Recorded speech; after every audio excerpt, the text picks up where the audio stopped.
Group D group. আমাদের বাড়ি তো বিভিন্ন জনের বিভিন্ন জায়গায়, আমার বাড়ি খোয়াই ডিস্ট্রিক্ট।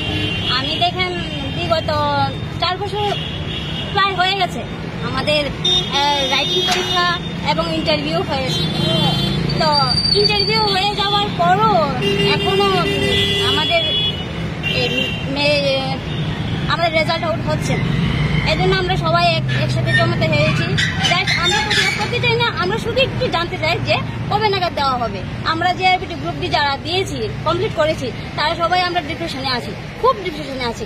এই জন্য জমায়েত হয়েছি। আমরা আন্দোলন করতে চাই না, আমরা জাস্ট একটু জানতে চাই সরকারের কাছে, বা আমরা অফিসের মেন হেড ক্লার্ককে আমরা তো জানি না, কেউই জানি না নাম কি ওনার, কিছু জানি না, শুধু আমরা রিকোয়েস্ট করতে চাই।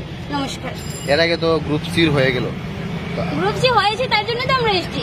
তাদের হয়েছে ওই 1 বছর হয়ে যাচ্ছে প্রায়, এই জন্যই তো এসছি। কতজন রয়েছেন আপনারা? হ্যাঁ, আপনারা কতজন রয়েছেন? আমরা কতজন রয়েছেন গ্রুপে? আমরা তো এখানে আছি 50 জনের উপরে হবে।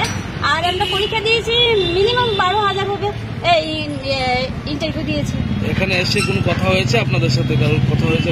না, কথা হয়নি। কিন্তু দেখেন, আমি তো ভেবেছিলাম অনেকে আসবে। আমার তো ক্ষুধা, আমার তো এজও হয়ে গেছে, আর প্রায় 38-39 কাছে হয়ে যাবে। আমি এখন মনে নিই এইটা, এই জন্য আমি এসেছি। শেষ বয়সে আমার কিছু একটা হয় না। আমার সবাই তো চায় না যে আমি নিজেই রুজি করি, আমি নিজেই করি। ভবিষ্যতে একটা আমার পরিবার, আমার ঘরে বোন আছে, আমার হাজব্যান্ড আছে, আমার ছোট একটা বাচ্চা আছে, তাদের নিয়ে আমি সংসার আমার।